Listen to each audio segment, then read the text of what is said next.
it's time to sit back and relax with your favorite drink. And listen.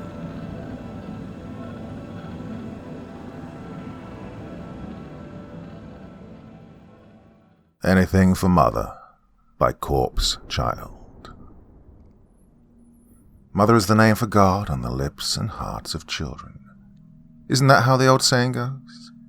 Growing up, it was certainly the case for me. Mother was my angel, my savior. Anytime I hear of the Virgin Mary, I have and always will picture Mother. She was my goddess, and I am her devout disciple. Anything Mother requested or needed of me, I obeyed without question or hesitation. Well, I feel it's the least I could have done, given how much she'd given just for me. By rights, my mother didn't have to give me nearly as much as she has. Hell, I wasn't technically hers. Whose child I was, well, I don't think I or anyone else could ever tell you. It was all so long ago, and I was very little. My first memory of Mother and of my family is very hazy, being so young at the time. But I do still remember certain details, such as the emotions I experienced that night. I remember it was cold, bitter, and I was wailing, afraid and alone, aimlessly wandering about here in the middle of the woods, feebly trying to find my way back out. How and why I was in the woods in the first place are questions that, again, I don't know who will ever have an answer for. I just remember how I woke up one night as a toddler in the heart of the woods. I remember the very first glimpse I caught of Mother. Admittedly, I was, of course, terrified. I probably wouldn't have even known why at the time, but I guess even small children have some ingrained sense of danger about another living creature. She leered down at me, a predator to a wounded prey, with her small, ruby-red eyes. She was tall, almost a quarter to half the size of some of the taller trees in the encompassing woods, with long, gangly arms and hands that reached down even past her tall thighs. Her face, as well as her body, seemed to blend with the color of the night, and so I couldn't see any defining features. I remember how I just stood there, quivering and looking up at her. I didn't know what to think. All I knew how to do at that age was wander alone in these dark, cold woods, crying and lost. I'll also never forget those first words she ever spoke to me. "Why do you cry?" Her voice was soft, soothing and tender, yet at the same time distorted. It seemed to have an echo in it. Though still frightened, I remember feeling some of the apprehension melt away at her voice. I'm scared." She cocked her head to the side, still gazing down at me with her burning eyes. Her head then twitched like the legs of a cricket, even making a similar noise to a cricket, as she raised one of her hands just enough to touch my face. Naturally, I flinched at her touch at first. When I felt how soft and smooth her fingers fell against my face, though, I slowly relented. "Why are you afraid, little cub?" "I don't know where I am. I'm all alone and I'm hungry and cold. I want my mommy." As I started blubbering again, Mother's head snapped to the other side and twitched like before. She spoke again, continuing to lovingly stroke my cheek. "Cry no more, little one. You aren't alone here, and I won't let anything happen to you." She then moved her claw-like hand from my face up to the top of my head. Her eyes began to glow, and I felt a burning sensation that seemed to come from inside my head, forcing me to shut my eyes and shriek in pain. When I opened my eyes again, Mother was now kneeling down to meet my gaze, stroking my hair. "I am so sorry. Come with me, little one. No more will you be mistreated. I'll take care of you." I just stood there quivering and with a frightened whelp, looking at her with tear-soaked eyes. Suddenly, from her shadowed body, I saw 4 large, leathery-looking wings, like that of a bat, unraveling from around her torso. "Come, don't be afraid." And that's when I felt her scoop me up and cradle me close to her chest. I tried to struggle, writhing like a fish gasping on a hook, but it was useless. I was held tightly in Mother's embrace. As quickly as I could blink, we were airborne. I beat and beat on her chest with all the might and vigor a 3-year-old was capable of, pitifully crying and begging for her to put me down. Eventually I must have tired myself out and fallen asleep, thrashing and screaming the way I was, because the next thing I knew, Mother had descended in front of the mouth of a cave at the base of the mountain that overlooks the woods. "Where am I?" I squeaked, frantically throwing my head around to regain my bearings. "Welcome home, my little cub," she warmly replied. I looked into the cave. It was shrouded in darkness, as Mother was herself, even somehow able to stand out from the rest of the pitch-black night, save for a single orange-looking speck deep within. She sat me down, and I just stood, frozen or petrified, with legs that felt like gelatin. I felt her begin to nudge me forward toward the cave. "Go on, don't be afraid." I slowly and stiffly trudged forward. I remember hearing loud cackling, more deranged than even that of a hyena, echoing out of the cave from within. Eventually I was swallowed by the darkness of the cave. I could hear the cackling grow closer and closer, some even approaching from my left and right. "I'm home, my children," Mother announced from behind me. The cackling was now tight on top of me, and I wanted to turn around to run back out into the dark, foreboding woods. Mother's urging me forward would not permit this, however. "And what have you fetched for supper tonight, Mother?" The voice from directly in front of me questioned, sounding similar in tone and in cadence to Mother, although obviously a lot less comforting and much more vicious. Even Mother's urging couldn't push me forward any more now. "Back away," she commanded. "To the fire go, and we shall dine as a family." Sure enough, the deranged cackling grew distant, moving away from me and seeming to travel toward the orange glow at the other end of the cave. "They're gonna eat me." When I turned to run the other way, however, just as I'd feared, Mother deterred me from doing so. "To the fire, little one," she cooed softly, continuing to nudge me forward. Eventually, she took me gently by my hand and led me toward the rather larger-looking fire compared to the more claustrophobic surroundings of the cave.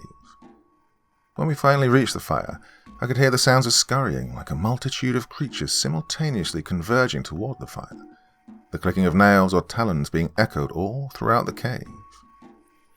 I began to see more tiny, red, beady eyes, similar to Mother's, pierce the darkness in front of me the closer they came to the fire. There were pairs of eyes from right in front of me, as well as one on my left and right. I couldn't run or hide, and I was now even in so much of a state of shock that I couldn't even cry in fear anymore. "He's so small," whispered the voice coming from my left. "Come, my little cubs, gather around." At her command, they finally came into the light. Well, that's another thing I'll never forget about that night. The mix of confusion and sheer terror that flooded my entire body, freezing my blood solid. The first time I saw them, the ones I would, in time, call my siblings. The one in front of me, as well as the one on my left, both had bright pink skin that stretched over their bones and long, gangly arms and equally slender legs. Wrapped around their pink, emaciated bodies, they too had large, dark wings. The one on my right was very much the same, except that I could tell this one was female because of its longer hair and breasts. The three of them squatted around the fire, looking me dead in the eyes, sizing me up. The one on my left slowly started to skulk toward me. I saw him open his mouth, splitting it unnaturally, or at least unnaturally to any human understanding, in 4 different directions, bearing rows of slender, jagged teeth, and distending wide enough that he probably would have had no problem devouring me whole. I could see him drooling, and his long, pointed tongue slowly unraveled from its grotesque maw, lapping out and weaving like it was a snake. "Don't you touch him," Mother bellowed, her voice echoing so hard that I swear I could have felt the cave shaking. The creature halted dead in its tracks, looking up behind me to Mother. He started backing away to the fire again while I just sat there, trembling and weeping. I thought my heart was finally going to stop. Everything was spiraling in my head in a hysterical frenzy. What is this place? Why am I here? What are these things? Where's my home? My mummy and daddy? I felt a hand on my shoulder, instantly breaking me from my frightened trance, and I turned back and shrieked, stumbling back at what I saw. It was Mother, in all of her full detail, no longer shrouded in darkness. She looked just like the other three. Tight pink skin, large brown wings wrapped around her waist, and a gaping maw that would stretch and split into 4 directions. I saw her head twitch to the side as she just stood there, observing me with her glowing red eyes as I shakily curled into a fetal position. She then squatted down to me, reaching out a large, gangly hand to stroke my cheek. "Don't cry, little one. You're safe now." Her voice was smooth again, tender and loving. Even still, I just stayed huddled in terror. She crawled closer and sat down beside me in front of the fire. "We're hungry, Mother," the one on the left eagerly snapped. I watched as Mother then crawled away from the fire, disappearing again into the darkness before re-emerging, now dragging the corpse of a fresh-killed deer in her right hand. I could hear the others titter with excitement. "Patience, my children," Mother commanded tenderly. "The first portion is for him, our newest little cub." The others then looked at me. "He's so small, Mother," hissed the one to my right, the female of the litter. "Where did you find him, Mother?" the one on the other side of the fire in front of me asked. Mother didn't reply to either of them. She tore one of the legs clean away from the deer, handing it to me. "Go on, little one," she cooed. "You must eat." I stared back at Mother, unaware of what to do. I was confused and repulsed. I was hungry, but the idea of trying to eat a raw animal like that, at the time, sickened me out of any real appetite I might have had. Looking at the others around me, I could see their attention fixed on me, wondering, expecting me to take the deer leg and begin feasting on it like they wanted to. Slowly I reached up and took it with shaking hands. I could already smell the odor of death assaulting me as I took the leg. For another moment I hesitated. I really didn't want to do it at first. My stomach began to growl, however, when I could hear the others tittering grow more excited. Part of my young mind at the time must have panicked, afraid of what they'd do to me if I didn't eat the deer leg. I thought they might indeed make me their meal after all, regardless of Mother's demands. So finally, I took a bite from it. Yet another part of that night that I can't forget. The very first moment I ever tasted the raw flesh of another creature, something that would become a very prevalent part of my lifestyle as I grew through the years and up to the present. The meat was tough, extremely so, to a point where I could barely even swallow a portion of it. I actually ended up choking on it, regurgitating most of it back up. I looked up to Mother, somewhat expecting her to be angry. But surprisingly, she just patted my head. "Don't fret, my little cub. One day you'll be able to eat like us." That's when she used her long, clawed hands to begin tearing out bite-sized chunks of meat from the deer leg. She reached out again with the small meaty chunks in her palm. I, of course, didn't want to eat at first. The aching from my stomach from lack of food, however, caused my instincts to eclipse my reasoning, and I, albeit hesitantly, scooped up a handful from Mother's palm and quickly stuffed them into my mouth. Well, it was unpleasant, to say the least. They felt so slimy going down my throat, and I did end up gagging again, but I had managed to keep them down this time. Mother patted my head softly before then splitting the rest of the deer to serve the other three. I then watched as they senselessly devoured the rest of the deer. That night ended with Mother huddling around me in front of the fire, cradling me to her chest. "Rest well, my little cub," she softly whispered into my ear. I guess that's another thing about Mother. Somehow her voice, even back then, was always able to soothe me. Her voice always seemed to sound the way they say an angel's would, or rather, like what you'd expect a loving mother to sound like to a small child. Like I've said before, of any memory before that night, I am completely without. In all respects, my life essentially began then and there in those woods, with the family, with Mother. For the first time in my life, I was given a name, the only one I've ever known. Cub. That was me, the little cub, the runt of the litter, not able to do much on my own in the wild. In fact, fear alone of just about everything that made noise or even moved in the outside world made acclimatizing to this newfound lifestyle very difficult. Naturally, this would tend to drive a clear wedge in between me and my siblings. Many times I remember how they'd tell me that one day they'd just leave me behind in the woods again, so they'd go back to living as they had before Mother had found me. At least, that's what little brother would suggest occasionally. Big brother, the bigger one with the foot-long curved talons on his hands, usually just whispered at night how he planned to help himself to my tender flesh when Mother wasn't around to stop him.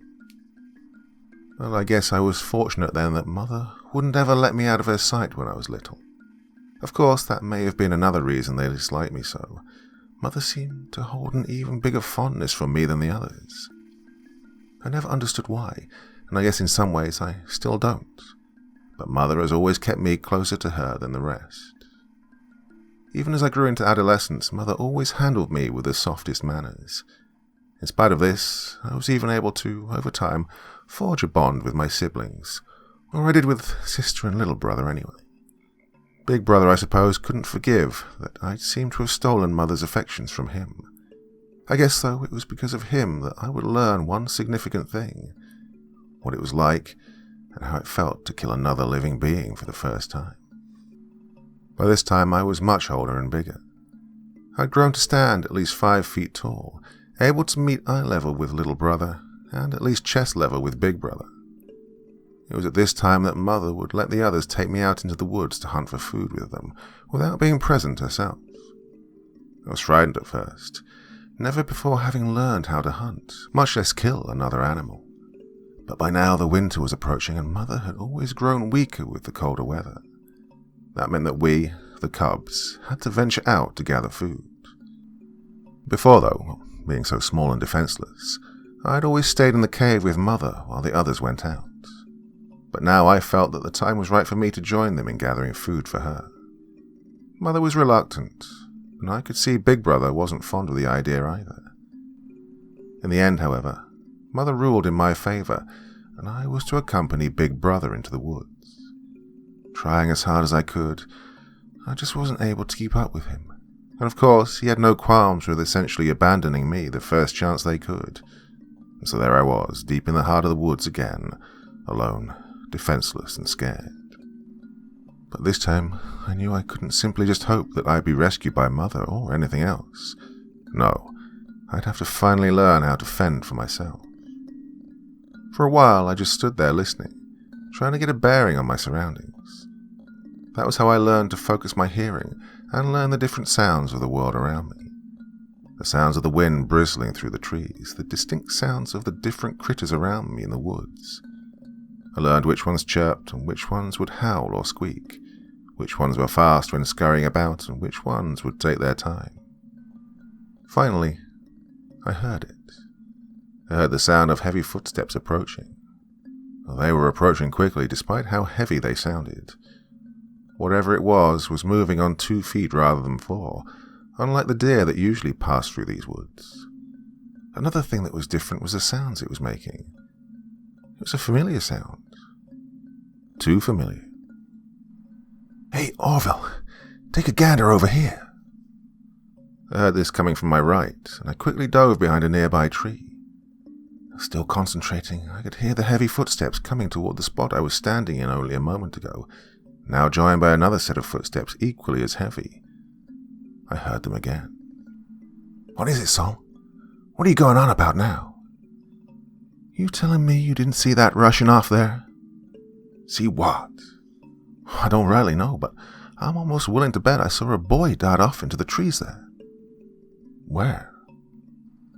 I could hear them come closer and closer, until I could hear them stop right where I was standing before. "Oh, right there." I heard one of them bark a laugh before saying, "Sal, sometimes you make me wonder about all them trips to the bar you've been making lately." "Oh, damn it to hell, Rick. I know what I saw. There was a boy standing right here." Soon, though, I began to feel a breeze blast all across my right side, followed by a distant flapping sound. Oh, I knew that sound. "Big Brother?" "You hear that, Sol?" I heard the first one say again. "Oh, what now?" "Shh, listen," I heard him say. "You hear that?" A moment passed and I could hear the flapping get closer, starting to fade with each inch it gained, as if trying to silently now zero in on our location. That was when a head-splitting screech was heard, and I saw Big Brother dart down from the sky, tackling and pinning one of them down. I could see him struggling underneath Big Brother, but to no purpose. Big Brother began tearing and biting at the throat of his prey, and that's when I heard a loud bang, followed by Big Brother screeching in pain. I saw him clutching his arm, and I could see a black stream running down his right wing. I heard it again, and again Big Brother cried out in pain. "Oh, they're gonna kill him!" And that's when I bounded out from behind the tree and grabbed onto the one that Big Brother had attacked. Immediately I bit into his throat and started gouging his eyes, just as I'd seen Big Brother do. I could feel him trying to pry me off, but he must have been weakened by either mine or Big Brother's assault.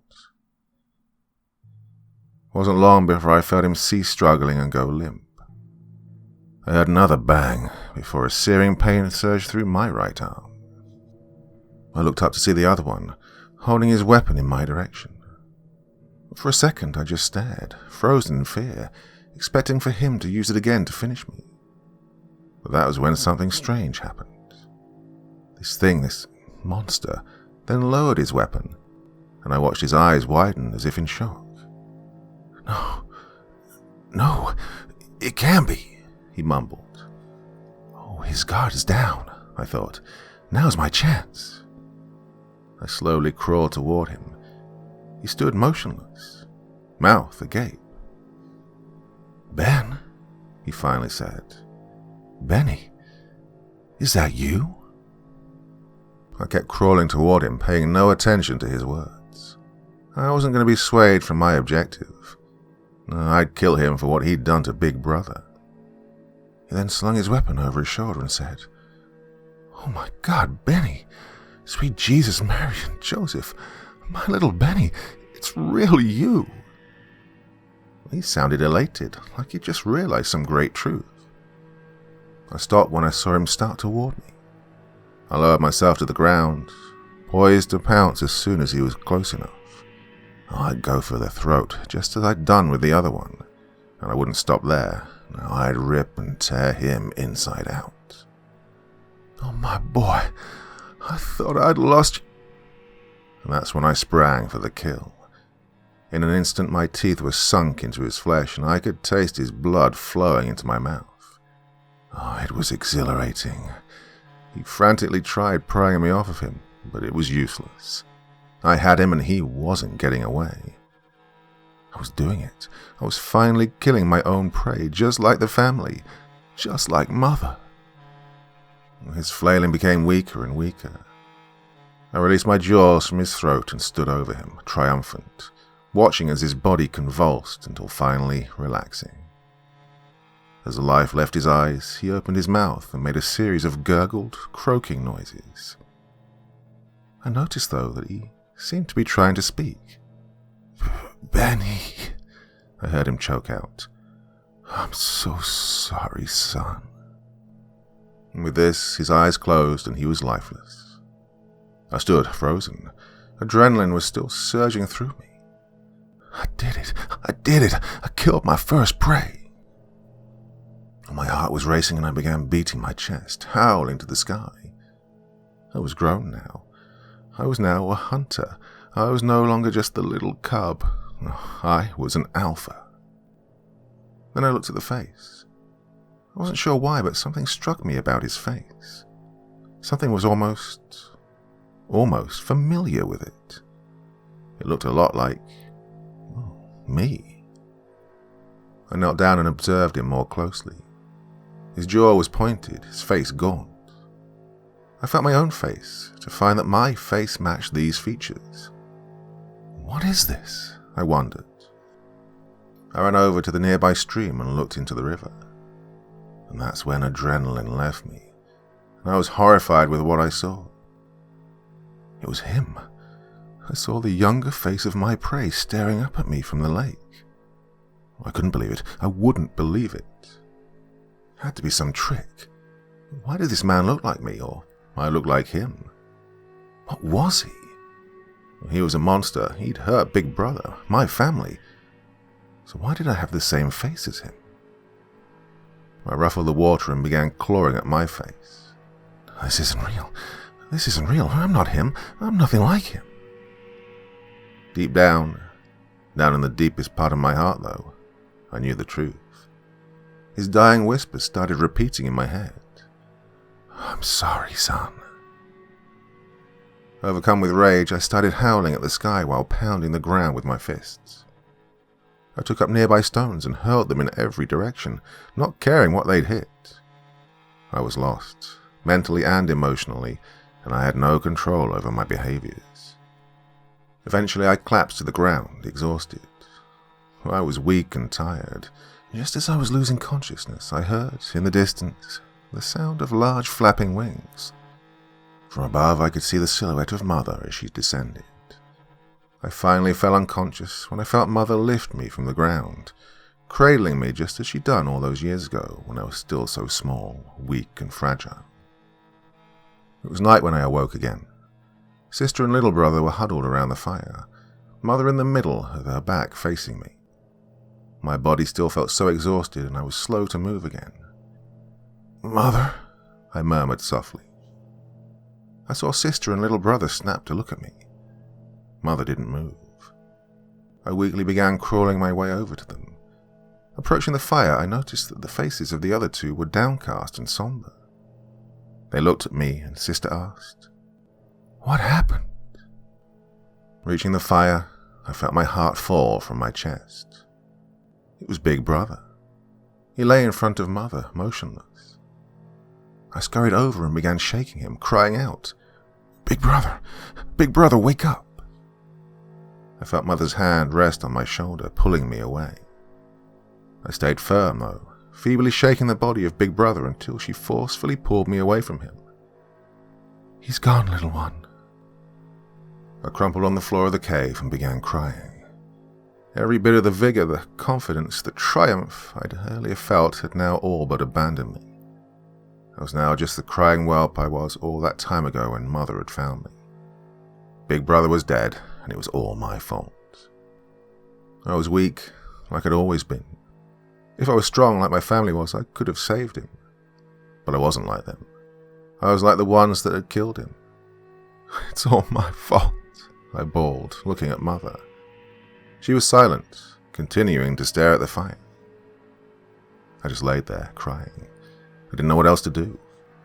I wanted Mother to say something, anything. I wanted her to either absolve me or condemn me, to either show me love or her wrath. Instead, she did none of that. She just sat, silent. In some way, I knew what this meant. She hated me. I was responsible for the death of her firstborn, and she would never forgive me. I cried until eventually falling asleep again. It wasn't long before I was awakened again by the sounds of shuffling coming toward me. I slowly stirred awake to find Sister and little brother crawling low to the ground, the way I saw them do when they were set to pounce. "Sister, little brother, what's going on?" "He's awake," Sister whispered. Little brother then bounded toward me, his talons outstretched, ready to tear me apart. With quicker reflexes than I ever thought possible, I rolled out of the way and stood up. Sister spread her wings and attempted to glide toward me, catching my face and knocking me over with a vicious swipe of her talons. She circled around and landed, leering over me. "What are you doing?" "What Big Brother would have wanted us to do." "It's because of you, cub, that he's dead," little brother hissed before pouncing on top of me. He immediately started slashing at me, opening wide gashes in my chest. I shrieked with pain as he sent one of his claws across my eye. I was able to hurl him off me and send him crashing into the wall of the cave. I was about to try and run, but Sister was too quick, and in seconds she had me pinned down again. She sent a hard stomp onto my shoulder, immediately breaking it. She did the same to my other arm, proclaiming, "We should have listened to Big Brother. We should have eaten you when Mother first brought you here." With my one good eye, I watched Sister raise up and unhinge her jaws when, all of a sudden, she was swept off from the top of me by something huge. Looking up, I saw that it was Mother. She had sister and little brother held down to the wall of the cave. I used the opportunity to run, bolting straight to the mouth of the cave. I ran and ran, not at all knowing where I was going or even where I wanted to go. At some point, I twisted my ankle and fell. My lungs were starved of air and I was aching all over. My body felt broken, both from the injuries of the struggle as well as from sheer exhaustion. Because of this, I couldn't move. I just laid on my back, staring up at the night sky and the trees above me. I remember how cold it was, and I began to wonder if that would be it for me. That I was going to freeze to death there on the forest floor alone. Weak. Without anyone. Without Mother. As exhausted as I was, I wouldn't be able to fall asleep. I stared at the sky all night and into the next dawn. I picked myself up again when the sun was finally high enough for its light to break the top of the tree line. Not knowing where to go, I began wandering through the woods. This went on for hours. How many I couldn't tell you, and I can't tell you what time of day it was either when I finally stopped. What I can tell you is that it was when I heard sounds familiar to the ones that I'd heard the previous day that I quickly dove for a nearby tree. Looking out, there were 4 of them, tall, broad-shouldered figures that were covered in blue and spoke into their shoulders. 2 of them I saw had what appeared to be dogs, like those Big Brother and the others would occasionally bring to the cave for supper. These, however, were much bigger and looked far more vicious. I started to panic when I saw one of them turn and begin to bark in my direction, alerting the others. I watched them move closer to me, and I stood frozen, not knowing whether to run or to try and fight. In the end, I was forced to act when the barking dog bounded to the tree and pounced on me. I tried to run, but I was no match for its speed. Upon catching up to me, I cried out in pain when I felt its teeth sink into my leg, causing me to fall face first to the ground. For a moment I struggled with the dog, trying to hold its jaws away from my face, when I suddenly heard that all too familiar flapping of wings. From ahead I heard one of the figures in blue cry out, "What the hell?" I watched as Mother dove down, snatching the dog off of me before sending it hurling toward the figures. The other one attempted to leap at Mother to attack, only to be batted away like his companion. That was when one of the figures pointed a weapon similar to the one that had killed Big Brother, but this one appeared smaller. Boom, boom, boom. They were deafening, and I had to cover my ears. When I looked at Mother, she was unharmed and was gliding through the air, swiping her attacker off the ground by his throat. I heard 2 more deafening bursts, and I watched Mother drop her prey and fall to the ground. "Mother!" I screamed, running over to her. Before I could make it all the way to her, though, I felt large, rough hands seize my arms. My struggle was pitiful. Their grip was strong, like the dog's jaws. I felt them forcing me away while I flailed against them. "Let me go!" Mother wasn't moving. I could see a dark, black pool forming around her. "Mother, let me go! Mother!" They paid no attention, and I was finally silenced when I felt something strike me in the face. Instantly, everything went dark. I remember dreaming. I was back in the cave, the fire lit and gathered around me. Mother was there, and the others. They were looking at me, concentrating their judgment on me. "You've grown, little cub," Mother says. "You've grown and you've learned. Learned how to kill. I'm proud of you, little one. You're strong, even if you don't see it yet." "But how?" I cry out. "How am I strong? I couldn't save you. You're dead and it's all my fault. I'm just like them." "You are nothing like them. You, little cub, of strength you don't know of. You showed this when you killed the one that hurt Big Brother. You chose to avenge your family, and you'll do it again." "But what do you mean?" "You'll learn how to hunt. You'll become an apex predator. Become the hunter I raised you to be, like your siblings." And that was where the dream ended. I woke up again in a dark grey room, similar to the cave. This, however, wasn't lit by a fire. Instead, long, bright white lights lit the area around me. In front of me was a table with a dark window behind it and a large door to the left of it. Suddenly the door opened and one of the figures entered, covered in white and wearing something reflective over his eyes. I wanted to leap forward to attack, but I found myself to be strapped to where I was. "Oh, easy there," I heard him say. "I'm not here to hurt you. My name's Dr. Carter, and I'd like to help you." I was silent. He laid some papers down on the table in front of me. "Can you tell me your name?" I just sat glaring at him, wanting only to rip him apart. He looked friendly, warm and welcoming. Oh, I wasn't fooled, though. I wasn't fooled by this or by his claim to want to help me. How could he want to help me? He's one of them. He's with the ones that killed Mother and Big Brother. "Can you tell me your name?" he repeated. "Cub," I spat harshly, my voice dripping with venom. "I'm Mother's little cub." I see. What's the name you were born with?" "I am Mother's little cub," I repeated. He tried to ask me again what my real name was, to which I continued to give the same answer. He tried to ask me questions about Mother and the family. I didn't answer. I felt he deserved no answer. "He's one of them. He's a man. I'm not. I'm Mother's little cub." It's these words that I've held on to now. These are the words I've lived by now for the past few years that I've spent in this place, this prison, far from the cave, from where I'd always called home. It's these words that have kept me strong, and it's her words, that I'm not of them, that I am and will always be her little cub.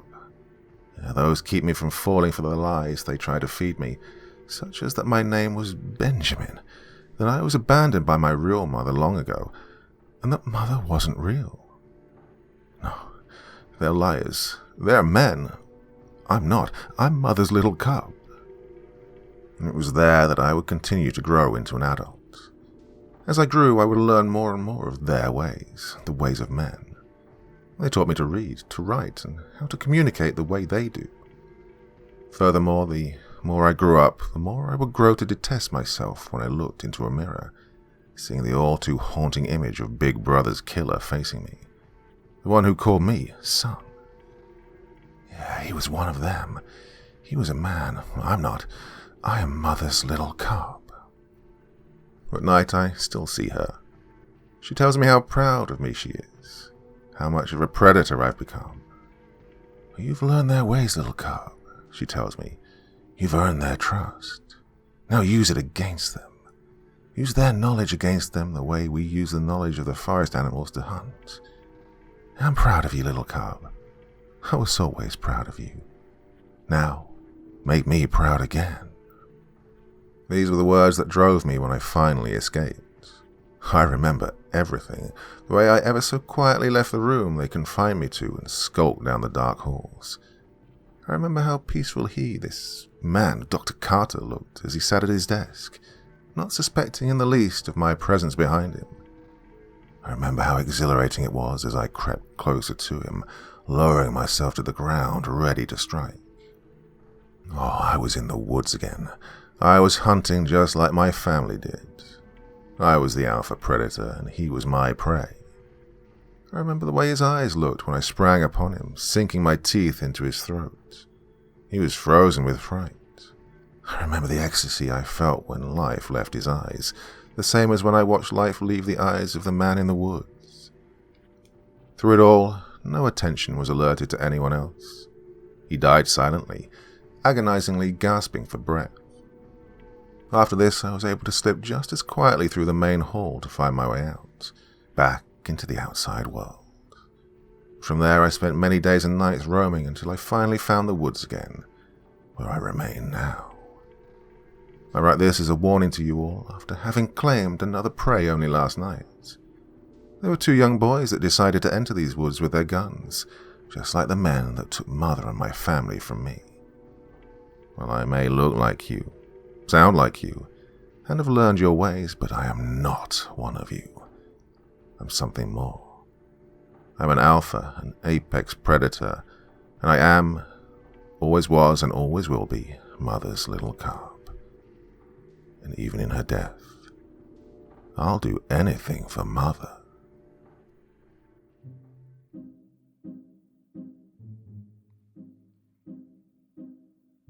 I don't know what to say, but some authors you just develop this relationship with where you just love their work. And this man is just always creative, innovative, so much variety, so much stuff going on in his stories, and every one of them, in my opinion, is just fantastic. Really, really great stuff. So really happy to be working with him again on this one. A little bit shorter than some of the stories I do normally, but again, I'm on holiday. I told you, I've gone away for the week. So you're going to have to get what you get for the next few days. But there will be several more videos coming up. Don't you worry. So I'll post some photos from the Canary Islands. It's the first proper holiday I've been on in quite a long time, to be honest with you. So looking forward to it. Well, I'll be there by the time you're listening to this. Anyway, thanks for your continued appreciation of the stories. Hope you're enjoying the move back towards my self-filmed video backdrops. I feel pretty good about it. So, the person who was kind of really over the top and a bit of an asshole, you know what? I listened to you, and things are what they are now. So, I hope it's to your liking. Anyway, enough of this. All right, back again on Wednesday. There'll be a podcast over on the other channel as well. So, keep them coming, eh? All right.